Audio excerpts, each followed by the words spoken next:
Next one up is Ahmed. Welcome. So my this is about an anonymous census, which we can eliminate vulnerabilities of like a central government withholding too much information and having access or the ability to corrupt it or use it just by themselves. So the idea is to enable data-driven governance while preserving privacy, and why it is important. So more and more governments are using data-driven data to make their decisions, and it is something that is just getting bigger, and as you can see, it's not only government, but also people in general are more interested in data related to governance. And the problem is that the process that we have today is centralized and non-verifiable. So what can we do about it? We can provide a decentralized, tamper-proof, and privacy-preserving alternative, just to collecting information from a community, from a city, from even an event. So the story why I got interested on this is because Francis, my friend from Kipu, there is a community of communities in Latin America. He made this survey on Latin people that are using Web3 stuff. And the thing is that he do using just Web2. So the thing is that either he made very a question that people wouldn't want to answer, regarding if they have NFTs or or what token do they have that may expose their finance too much that they will want. I don't ask for political views that people will want to share. So there is one problem, and the other problem is that he then once he has information which is in a database on his computer, how can he prove this to everyone that this information is correct?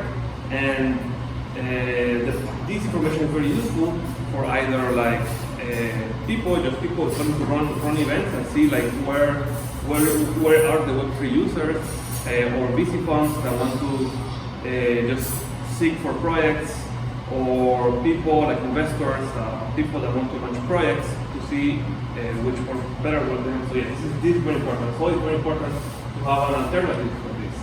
So how this solution will work? So first, collect the participant list. It could be, for example, for us, in Itipu or in Ethereum Honduras, we can collect the identities or just addresses of the people that, or private keys or whatever, or public keys, or people that want to be part of the survey. Then the second part is they fill the census in an anonymous way. No one can find out which answer they made. And step 3 is to store the data in an open way, in a verifiable way. And so basically we can use zero knowledge and blockchain. Zero knowledge for the privacy part, and blockchain for the verifiable part. So this is the test stack on how does that work. So you can have first a CK circuit that allows you to verify that you are part of the group. So basically, if I get a more technical, we can grab the list of participants, put it on a Markov tree, and put it on chain. And then you can, by a CK circuit, prove that you're part of that list without revealing which one you are. Then you can answer your survey and then send it to a relayer, because it doesn't matter if you just complete your survey and then sign it with your message in the blockchain, everyone will know that it's you. So you know a relayer, just a server that is just relaying transactions and making you also, these two parts are needed for making your preserving your anonymity. And the cool thing is that we can use EIP 712 for making it very easier for users. We can use EIP 712 and also the dictator recover that now is supported by Super Circuit. It's only like just a weeks or months ago what started to be supported, like very easy for developers to create something like this. The important part is that for users, what they will mean is that they will just fill a survey like they would do in any survey, like in the Google survey. You just fill the survey and then you sign with your wallet, and that will be like the experience for this. You just fill the survey and sign it. They won't even need to pay the gas because this will be handled by the relayer. So super good experience for users because we have EIP 712 and we have the ECDSA recover function now part of the CK service. So super user friendly now. It's something very new. And finally, all the information will get stored in a smart contract, which is going to be public, and everyone will trust it because it's verifiable by everyone. But each answer will be anonymous. Okay, why now? We have like growing concerns about privacy. This is not possible, as I said, to have this. Well, CK is very new, but even newer is this new technology that allows a good user experience. It wasn't possible just a couple of weeks ago, and to have like this good developer and user experience. And also, it's always a problem to have like government surveillance. So there won't be like the people. There won't be like a party like collecting this information. It will be like done in a complete anonymous way. And yes, now we have a shift from centralization, so more people are interested in this stuff. And we need more secure and verifiable data. That's why blockchain is good. And also, with this possible, this will be like thanks to the regulatory change, like what's happening here. This is something that could be used like in a government level. And what is needed? So basically, these are like the 3 skills needed to make something like this possible. When there's someone in the backend, and the backend I think is the most like someone that you need a lot of technology in here. You need someone that makes the CK circuits. My recommendation would be asking Or. I really like the technology that they do. They are like very like in the front on what CK is doing.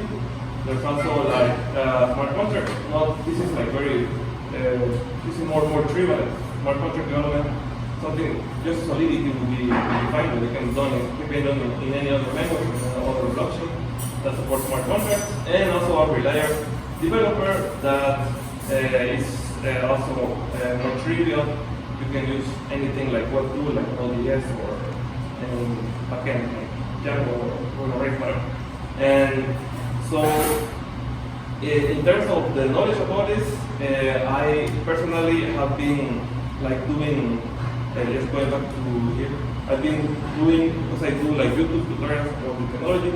I have like a tutorial and live stream content about EIP 712. I have another content about ECDSA in a secret circuit. I have a lot about smart contracts, but I see all the pieces and it's time to group them together and make this work. And but I would like to make this work not by myself, but with someone else, ideally someone from Latin America, ideally from Honduras, because I would like there to be more like CK developers in Honduras and Latin America too, because I think that it's a technology that will help a lot to solve a lot of issues that's happening here. So I would like to maybe mentor a dev, and I think this project is perfect because it has like a specific like use case. It can be applied here, it can be applied in our community Ethereum. It can be applied in surveys, as a surveys in events like Italia or in Latam. And so very specific and very like. So I would like to just to mentor a developer just to build it with me. Also because it's a lot of work just to connect it. It's kind of work. And this is all the other stuff that and that's the presentation. Any questions?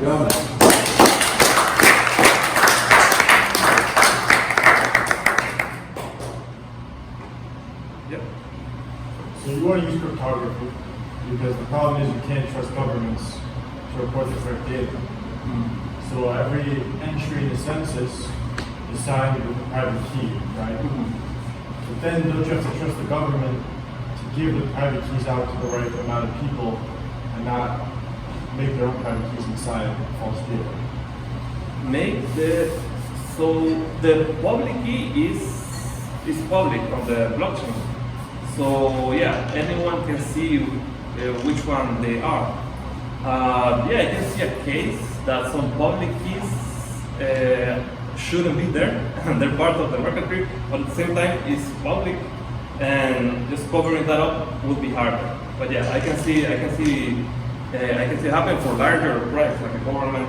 But yeah, this will make it significantly harder for them to cover up. But yeah, I can see that. In the U.S., the only way the census really gets done is people knock on the door, right?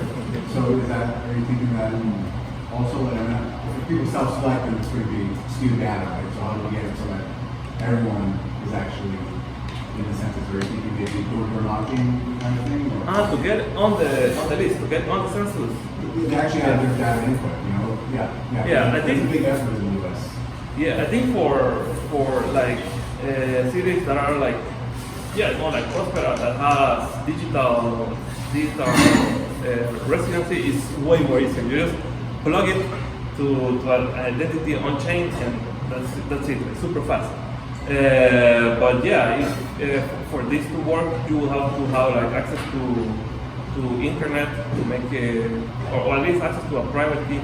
And I think that it will be so when like in large scale, it will be, I think, when you get given your identity, like your identity card or something, you will have to get given to the like your private key, and then the private key can be plugged in automatically. I think we can skip the whole like knocking on the door part if we do like everything on that. Well, one of the reasons, for instance, that the U.S. does knocking on the door is that people aren't registered in the government system at all. And so when there are things like economic withholding, that kind of thing, that's why there's I see.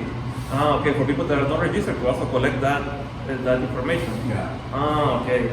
Yeah, I think that for this to work, you have to register the participant. You just have to register it somehow. So it would be a full census if we did it here. Yeah. But what Ahmed said is, it's a place here like Prosper, everyone is digitally registered. I think it's honestly brilliant.